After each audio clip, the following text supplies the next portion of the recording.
అమ్మ 9 ఏళ్ళు అయిపోయింది, ఇంకా 8 నెలలు గడిచిపోతుంది, 10 సంవత్సరాలు అయిపోతుంది. ఒక్కళ్ళకు కూడా ఒక ఇల్లు కట్టించింది లేదు. ఏదో భారతీయ జనతా పార్టీ వాళ్ళు వచ్చిండ్రు, కేసీఆర్ని తిడతారు.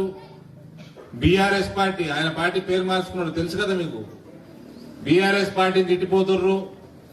మేము తిట్టిపోనీకి రాలేదమ్మా. భారతదేశంలో నరేంద్ర మోడీ గారి ప్రభుత్వంలో 3.5 కోట్ల ఇండ్లు కట్టించి ఇందూరు పట్టణంలో మీ ముందరకు వచ్చినాం. నేను లోక్సభ ఎన్నికలలో మీ ముందరకు వచ్చినప్పుడు అప్పటికి ప్రధానమంత్రిగా నరేంద్ర మోడీ గారు 5 ఏళ్లు కంప్లీట్ చేసుకున్నారు. 5 ఇయర్స్. మైకు జాగ్రత్త, అక్కడ అడ్డం లేవండి. 5 సంవత్సరాలు అప్పటికి ప్రధానమంత్రిగా ఉండి ఆవాస్ యోజన మొదలుపెట్టి, ఆవాస్ యోజనల 5 కోట్ల ఇండ్ల ప్రణాళికతోటి ఈ యోజన మొదలుపెట్టి దేశవ్యాప్తంగా ఇల్లు కట్టిస్తున్నాము. ఇక్కడ కూడా మన భారతీయ జనతా పార్టీ ప్రభుత్వం వస్తే బాగుంటది అని మేము ముందరకు వచ్చినాం. లోక్సభ ఎన్నికలల్లో మమ్మల్ని ఆశీర్వాదం ఇచ్చారు. మీరు అసెంబ్లీ ఎన్నికలల్లో కేసీఆర్ కొట్టేసారు. కేసీఆర్ ని నమ్మి మరోసారి మోసపోయారు. కేంద్రం నుంచి 2 లక్షల రూపాయలు ప్రతి ఇంటికి వచ్చి దానికి అదనంగా రాష్ట్ర ప్రభుత్వం పైసలు ఎన్నేస్తుందా, 50,000, 1,00,000, 2 లక్షల ఎంత అవసరం ఉంటే అంత వేసి ఇల్లు కట్టాల్సిన స్కీము ఆవాస్ యోజన. ఇవాళ దేశంలో 3.5 కోట్ల ఇండ్లు కట్టి గృహ ప్రవేశాలు అయిపోయినాయి. అందులో 69 నుంచి 70% ఇండ్లు మహిళల పేర్ల మీద రిజిస్ట్రేషన్లు అయిపోయినాయి.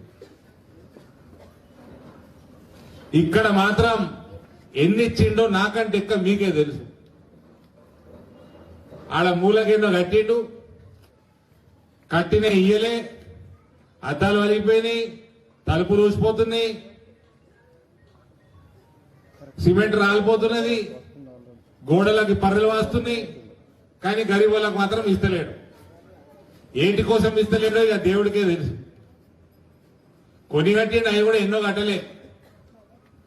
ఇంకా ఎంత పెద్ద మోసం చేస్తారంటే, ఈ మధ్య ఆయన అల్లుడు ఆర్థిక మంత్రి హరీష్ రావు బడ్జెట్ ఇచ్చిండు, బడ్జెట్ ప్రవేశపెట్టిండు.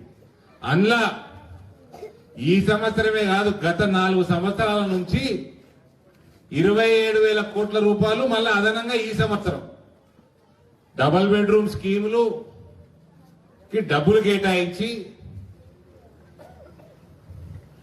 రూపాయి ఖర్చు పెట్టలేదు. అందులో అన్ని తీసుకుపోయి కాళేశ్వరంలో ముంచిండు. కాళేశ్వరంలో ముంచి ఇవాళ రైతులు నీళ్ళు వస్తలేవు, కరెంట్ వస్తలేదు, పంటలు ఎండిపోతున్నాయి, రోడ్ల మీదకి వస్తున్నారు. ఇటు కరెంటు 24 గంటలు కరెంట్ ఇస్తానడు రైతాంగానికి, అది ఇయ్యలేదు. కాళేశ్వరం నీళ్లు పారతలేవు, 10 ఏళ్ళు అయిపోతున్నది. ఆ పైసలన్నీ ఆడిపోయినాయి. ఇవి ఓను మళ్ళా ఎంత అబద్దాల కోరంటే కేసీఆర్ 2018లో డబుల్ బెడ్రూమ్ ఇల్లు కట్టుడు కాంట్రాక్టర్లు దొరకలేరు, అది పెద్ద పని అయిపోయింది, సమయం పట్టేటట్టున్నది. ఓళ్ళకన్నా ఖాళీ ప్లాట్ ఉంటే 5 నుంచి 6 లక్షల రూపాయలు మీకు ఇస్తాం, మీరు కట్టుకోండి అన్నాడు. వాళ్ళ ఎన్నికల ప్రణాళికలు రాసిచ్చిండు. రాసిచ్చినాక మళ్ళా పోయిన సంవత్సరం హరీష్ రావు 12,000 కోట్ల రూపాయలు కేటాయిస్తున్నాము, దేనికోసము ఖాళీ ప్లాట్లు ఉన్న వాళ్ళకి 3 లక్షలు ఇస్తాము అన్నాడు. 5 నుంచి 6 పోయి 3 అయింది, 3 లక్షలు ఇస్తామన్నాడు. 3 లక్షలు ఇస్తామని తీరా మేము దాన్ని స్టడీ చేసి చూస్తే అవి కేవలం డబుల్ బెడ్రూమ్ ఇల్లు కోసం, ప్రధానమంత్రి ఆవాస్ యోజన కోసం కేటాయించినవి ఉన్నాయి. ఖాళీ ప్లాట్ ఉన్నోడికి 3 లక్షలకి ఒక్క రూపాయి లేదు. ఆ 12,000 మళ్ళీ డబుల్ బెడ్రూమ్ కట్టింది లేదు, ఆవాస్ యోజన కట్టింది లేదు. అది తీసుకుపోయి కాళేశ్వరంలో ముంచిండు. ప్రతి సంవత్సరం ఇదే కథ. ఈడ దవాఖానా పోండి, హాస్పిటల్ పోండి, పరిస్థితి ఏముండే. ఈడ మా నాయన ఎమ్మెల్యే ఉండే, డాక్టర్లు ఉందరు, నర్సులు ఉందరు, ఈ హాస్పిటల్కి మంచి పేరు ఉంది. ఈ హాస్పిటల్ పోతే ఇలాజ్ డెలివరీ లవ్ ఏ ప్రాబ్లం వచ్చినా ఆ ఫలానా డాక్టర్ ఉంటుండే. ఇలా డాక్టర్లు లేరు, నర్సులు లేరు, అదొక దందా అయిపోయింది. పోయి ఆ ప్రైవేట్ హాస్పిటల్ వేసుకపోయినా అన్ని చెప్తారు గవర్నమెంట్ దవాఖాన. ఇక మీరు గవర్నమెంట్ స్కూళ్ళల్లో పోండి. గవర్నమెంట్ స్కూళ్ళల్లో పోతే పరిస్థితి ఏమున్నది? టీచర్లు లేరు, బెంచులు లేవు, కరెంటు రాదు, బాత్రూములు లేవు, ఆడపిల్లలు ఎట్లా చదువుకోవాలి? గిదా తెలంగాణ గిదిగా తెచ్చుకున్నామా?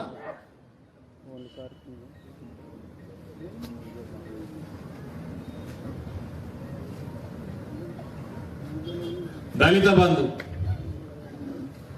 దళితులకు చెప్తా ఉన్న దళిత సోదర సోదరి మళ్ళీ 16 లక్షల వచ్చిండు హుజూరాబాద్. ఈటెల రాజేంద్ర అన్న ఎలక్షన్ల కంటే ముందు ఆడ హుజూరాబాద్కి వచ్చి 16 లక్షల మంది దళిత కుటుంబాలు ఉన్నాయి, ప్రతి కుటుంబానికి 10 లక్షల రూపాయలు సహాయం చేస్తాం, మీరేమన్నా దందా చేసుకొని మీ ఇష్టం, అడిగేది లేదన్నాడు. ఈయన ఇట్లా ఓతి ఇట్లా ఓగానే సంతకం పెడతా, పెట్టగానే రేపు పొద్దున మీ అకౌంట్లలో పైసలు పడతారు. మీరు రికార్డింగ్లు పిల్లగాళ్ళని అడుగురు, రికార్డింగ్ చేసి చూపిస్తారు యూట్యూబ్ లో. ఇట్లా పోయి సంతకం పెట్టి పొద్దున వాడే మీ అకౌంట్ లో వాడే అన్నాడు. హుజూరాబాద్ లో కూడా ఇచ్చింది లేదు. సంవత్సరంన్నర దాటింది, ఇప్పటివరకు ఏం చేసిందంటే ప్రతి నియోజకవర్గానికట 100 కుటుంబాలకు ఇస్తారట. ఇచ్చిండు, ఇయ్యలే అంటే ఓ 10,000 కుటుంబాలను ఎంచుకున్నాడు. 10,000 కుటుంబాలకు ఇస్తే 16 లక్షల కుటుంబాలల్లో 0.6% ఇస్తారట. అంటే అందరు దళితులకి 10 లక్షలు ఇవ్వాలంటే 60 సంవత్సరాలు పడుతుందవా? ఇంకెక్కడే పడుతుండొచ్చు. 60-70 సంవత్సరాలు అప్పుడు ముసలోడు ఉంటాడా అని కొడుకుండడు. ఈ ఎలక్షన్ కాగానే ఫస్ట్ గాలి మోటార్ ఎక్కి వారిపోయేటోళ్ళు ఇల్లే. బిడ్డ జైలుకు పోతుంది, బిడ్డ నా మీద మళ్ళీ ఎలక్షన్ నిలబడుతుందట. ఆమెనే నిలబడాలని నేను కూడా అంటున్నా. నువ్వు జైల్లో ఉన్నా కూడా నిలబడాలి. దయచేసి మీ అందరిని కోరుతా ఉన్నా, మీరు అనుకుంటే గాంధీ లేదు, మీరు అనుకుంటే కమలం పువ్వు ప్రభుత్వం వస్తుంది, మీరు అనుకుంటే తెలంగాణ కాషాయమయం అవుతుంది, మోడీ గారి సర్కార్ ఈడ కూడా వస్తుంది. మీ మైత్రి అనుకోవాలి. మీ ఆశీర్వాదాన్ని మోదీ గారికి ఇవ్వాలని నేను కోరడానికి మీ ముందరికి వచ్చిన ఇయ్యాల. ఇక జరసేపు హిందీలో మాట్లాడతా, ఎందుకంటే ఇందూరు పట్టణానికి వస్తే ఇక్కడ మైనారిటీల సంఖ్య కూడా ఎక్కువ ఈ పట్టణాలలో. రేపు భారతీయ జనతా పార్టీ ఈడ ఎన్నికలకు పోతుంది. మీ అందరి ఆశీర్వాదంతో భారతీయ జనతా పార్టీ గెలుస్తుంది, ఒక అవినీతి రహిత పాలనని అందిస్తుంది, అన్ని నమ్మకాలు ఉన్నాయి. కానీ మైనారిటీ సోదరుల ఓట్లు కూడా మాకు కావాలి. వాళ్ళు కూడా మా నాయకుడు, మనందరి ప్రియతమ ప్రధానమంత్రి ఇలా ఏ ఒక్క వర్గం కోసమో, ఏ ఒక్క కులం కోసమో, ఏ ఒక్క మతం కోసమో పనిచేస్తలేడు. मोदी जी आज पूरा हिंदुस्तान के लिए काम कर रहे हैं. मोदी जी हर हिंदुस्तानी के लिए घर बना रहे हैं.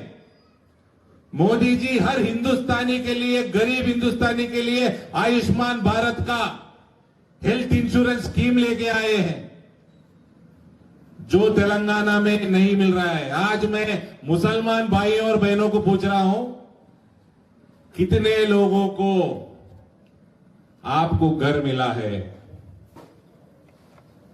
3.5 करोड़ मकान देश भर आज नरेंद्र मोदी जी के नेतृत्व में बन चुके हैं.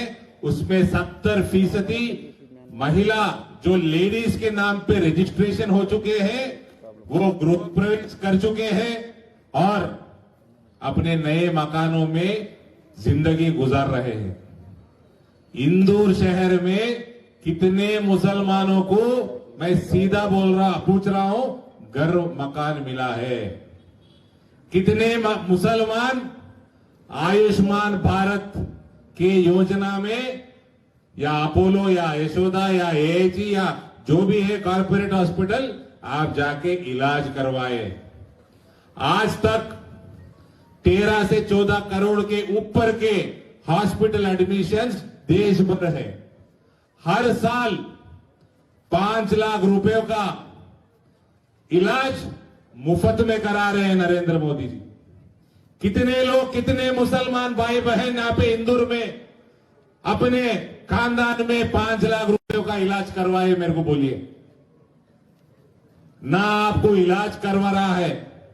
यहां पे गवर्नमेंट दवाखाना का हालत क्या है मुझसे ज्यादा आपको पता है। बच्चों का स्कूल्स का क्या फैसिलिटीज है आपको पता है। मुसलमान के घरों के पास गए तो, वो इलाके में गए तो रोड कैसा है, ड्रेनेज कैसा है, कैसे आप जिंदगी गुजार रहे हैं, हम देख रहे हैं। मुसलमान भाइयों बहनों को सोचने का वक्त आ गया। आप कितने साल ये डकैतों को आप वोट डाल के उनको सत्ता में लगाएंगे?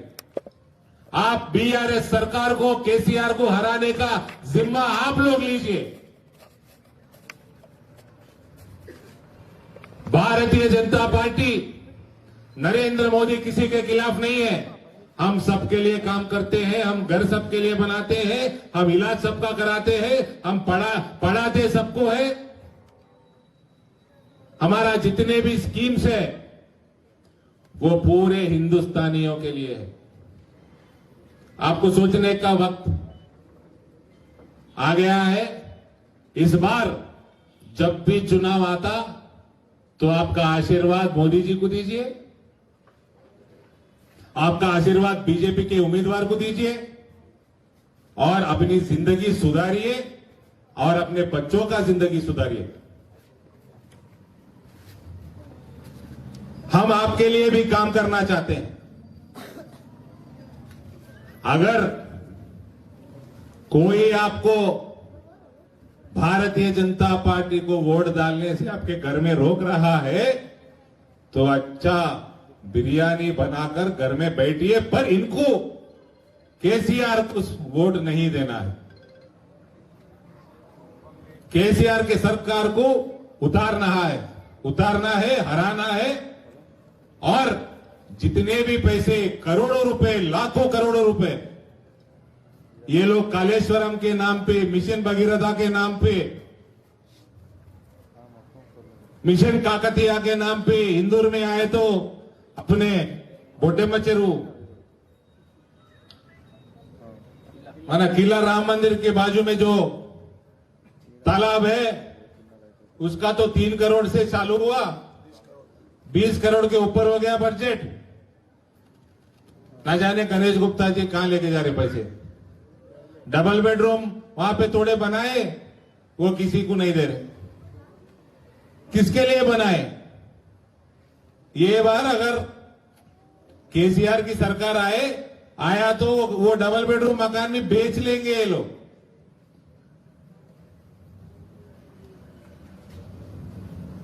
ये लोग को सिर्फ पैसा कमाने के अलावा और कुछ नहीं आता।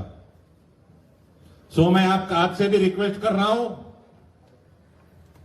जो आदमी 18 घंटे से 20 घंटे काम कर रहा है,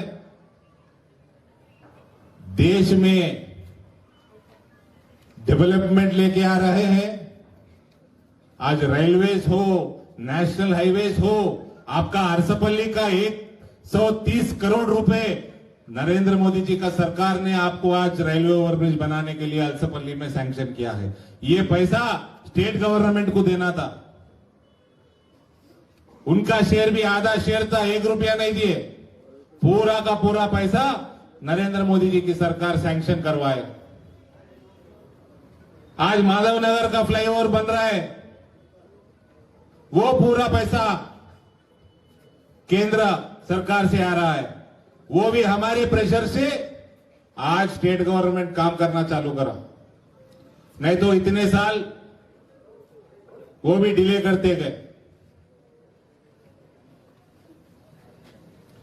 केसीआर आज तक जो भी बोला सिर्फ झूठ ही झूठ बोला। अब उनको घर को भिजाने का समय आ गया है। हिंदू हो, मुसलमान हो, सिख हो, ईसाई हो, जो भी हो हिंदुस्तानी हो, आज नरेंद्र मोदी जी को आपका आशीर्वाद दीजिए, भारतीय जनता पार्टी को आप मजबूत करिए और तेलंगाना में भारतीय जनता पार्टी की सरकार लाने में आप भी हाथ में हाथ मिलाइए। దయచేసి అమ్మా మరోసారి మీ అందరినీ చేతులు జోడించి రిక్వెస్ట్ చేస్తా ఉన్నా, ఏ ఒక్క ఓటు కూడా బీజేపీకి తప్ప వేరే దిక్కు పోవద్దు. పెద్ద మెజారిటీ తోటి ఇందూరు పట్టణంలో భారతీయ జనతా పార్టీ ప్రభుత్వాన్ని ఎమ్మెల్యేని ఎన్నుకొని తెలంగాణలో భారతీయ జనతా పార్టీ ప్రభుత్వం వచ్చేలాగా మీ అందరి ఆశీర్వాదం ఇవ్వాల్సిందిగా నేను కోరుకుంటూ సెలవు తీసుకుంటా ఉన్నాను. భారత్ మాతాకి. హాయ్ ఫ్రెండ్స్, మా టుడే టుమారో యూట్యూబ్ ఛానల్ చూస్తున్నందుకు చాలా థ్యాంక్స్. మరిన్ని లేటెస్ట్ వీడియోస్ కోసం వెంటనే సబ్స్క్రైబ్ చేయండి. అలాగే ఈ బెల్ ని కూడా రింగ్ చేసేయండి. మా నోటిఫికేషన్స్ అన్ని మీ మొబైల్లో వస్తాయి. అలాగే మా వీడియోస్ మీకు నచ్చితే లైక్ చేయండి, షేర్ చేయండి, నచ్చకపోతే కామెంట్ చేయండి.